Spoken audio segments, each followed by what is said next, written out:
भारत के 78वें स्वतंत्रता दिवस समारोह में एक और जहां पीएम की स्पीच सुर्खियों में बनी हुई है, तो वहीं अब राहुल गांधी की सीट अरेंजमेंट को लेकर विवाद शुरू हो गया है।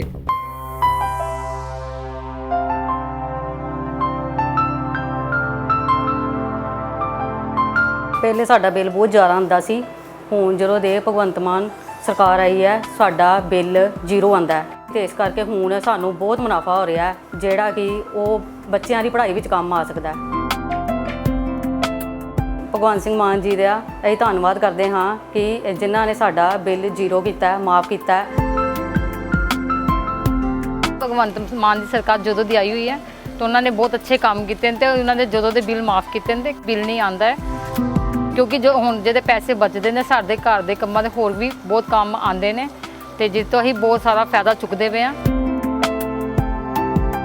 तो क्योंकि बिल तो ही बहुत ज़्यादा परेशान सी, जिहदे करके हुण जदों दे बिल माफ़ होए ने सारे लोग बहुत खुश ने ते सारिਆਂ दा बहुत भला होया ते असीं उन्हां दा बहुत ज़्यादा धन्यवाद करते हैं कि इहो दे काम उन्होंने बहुत कीते तो होर भी करन, जिस तो होर भी सानू बहुत फायदे होण।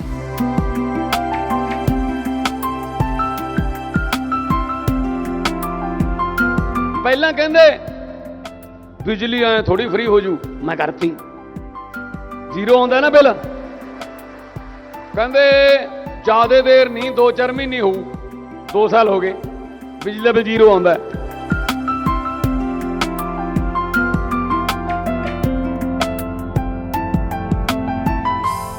स्वतंत्रता दिवस समारोह के दौरान राहुल गांधी को ओलंपिक खिलाड़ियों के बाद पीछे 5वीं लाइन में सीट दी गई। इस मुद्दे को लेकर कांग्रेस ने सरकार को घेरना शुरू कर दिया है। कांग्रेस ने इस पर प्रतिक्रिया देते हुए इसे सरकार की संकीर्ण मानसिकता बता दिया। कांग्रेस इस मुद्दे पर बीजेपी पर नेता विपक्ष का अपमान करने का आरोप लगा रही है। दरअसल 2014 के बाद से पहला मौका था जब कोई विपक्ष का नेता चुना गया हो। इस कार्यक्रम में राहुल गांधी बतौर नेता विपक्ष के रूप में समारोह में पहुंचे थे, लेकिन राहुल गांधी 5वीं लाइन में बैठे हुए नजर आ रहे थे। सभी की निगाहें राहुल गांधी की सीट पर जाकर जा टिकी, जिसके बाद वीडियो सोशल मीडिया पर तेजी से वायरल होने लगा। वीडियो वायरल होने के बाद कहा जाने लगा कि 233 सांसदों के प्रतिनिधि का अपमान किया गया है। वहीं इस मुद्दे पर कांग्रेस और डिजिटल मीडिया विभाग की प्रमुख सुप्रिया श्रीनेत ने प्रतिक्रिया व्यक्त करते हुए कहा कि छोटे मन के लोगों से बड़ी चीजों की उम्मीद करना बेईमानी है। श्रीनेत ने कहा कि नेता प्रतिपक्ष की रैंक कैबिनेट मंत्री की होती है और सरकार के मंत्री पहली लाइन में बैठे थे, मगर छोटी मानसिकता वालों को लोकतंत्र और लोकतांत्रिक परंपराओं की भी कोई परवाह नहीं है। नरेंद्र मोदी एक छोटी मानसिकता के और बड़े छोटे दिल के आदमी हैं और इसका प्रमाण वो खुद ही बार बार दे देते हैं। एक बात और भी है कि छोटे मन के लोगों से बड़ी बातों की उम्मीद नहीं करनी चाहिए। आज स्वतंत्रता दिवस समारोह पर नेता प्रतिपक्ष राहुल गांधी को 5वीं लाइन में बिठाकर नरेंद्र मोदी आपने अपनी कुंठा तो दिखा दी, लेकिन इससे राहुल गांधी को कोई फर्क नहीं पड़ता है। कोई फर्क नहीं पड़ता कि वो 5वीं रो में बैठे या 50वीं रो में बैठे, वो जननायक है और उसी शिद्दत से लोगों के मुद्दे उठाएंगे जैसे वो उठा रहे हैं। लेकिन ये दिखाता है कि आप और आपकी सरकार के मन में लोकतंत्र के लिए, लोकतांत्रिक परंपराओं के लिए, नेता प्रतिपक्ष के लिए तनिक भी इज्जत नहीं है। क्योंकि सच ये है कि नेता प्रतिपक्ष की रैंक कैबिनेट मंत्री की होती है। पहली रो में सारे कैबिनेट मंत्री बैठे हुए थे, लेकिन नेता प्रतिपक्ष राहुल गांधी को ही 5वीं रो में नहीं बिठाया गया। खड़गे जी के लिए भी सीट जो थी वो 5वीं रो में ही थी। इस मुद्दे पर कांग्रेस प्रवक्ता पवन खेड़ा ने कहा कि राहुल गांधी को पीछे बैठना प्रधानमंत्री की छोटी सोच को दिखाता है। नेता प्रतिपक्ष को स्वतंत्रता दिवस समारोह में 5वीं पंक्ति में बिठाकर पीएम नरेंद्र मोदी ने अपनी कुंठा जरूर दिखाई, लेकिन इससे राहुल गांधी को कोई फर्क नहीं पड़ता है। देखिए, उनको कोई फर्क नहीं पड़ता उन्हें वो कहाँ बैठा है, वो लोगों के दिलों में बसते हैं।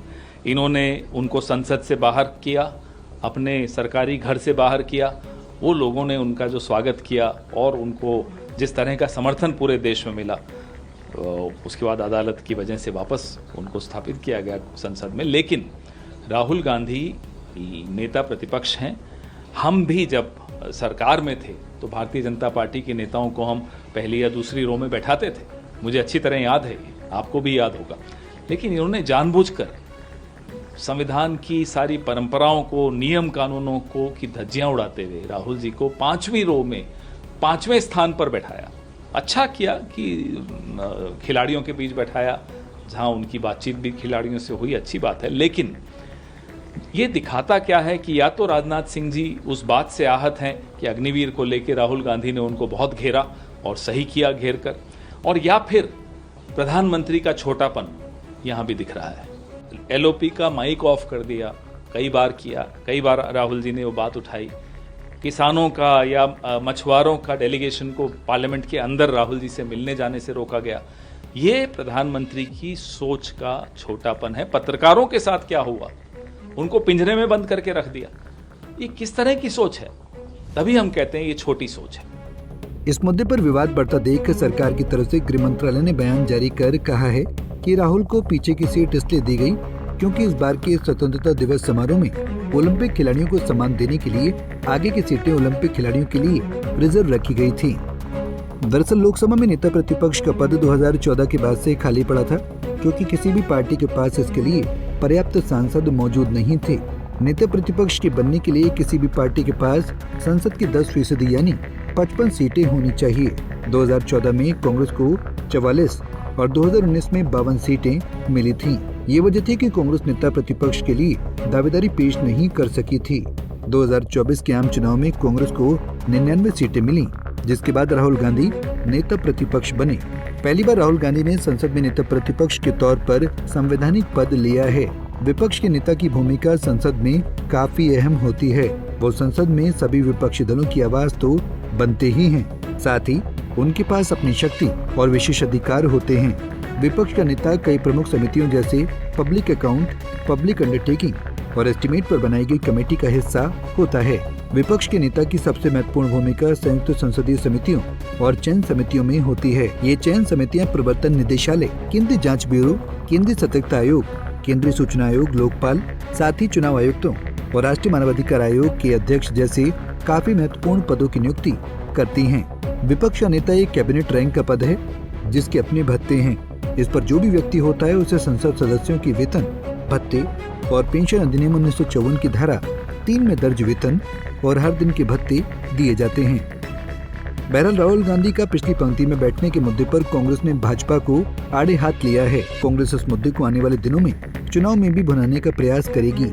देश में राजनीति, नेताओं के व्यवहार और अपमान जैसे मुद्दों पर हो रही है। आने वाले विधानसभा चुनाव में कांग्रेस अपने नेता के अपमान के मुद्दे को उठाती है या नहीं, ये देखने वाली बात होगी। लेकिन एक बात जो हर किसी के अंदर चल रही है वो ये है कि जब नेता प्रतिपक्ष का पद कैबिनेट मंत्री के दर्जे के बराबर होता है तो नेता प्रतिपक्ष को पीछे क्यों बिठाया गया, जबकि कांग्रेस का आरोप है कि कैबिनेट मंत्री आगे की पंक्ति में बैठे हुए थे। Bureau report, Punjab Kesari TV.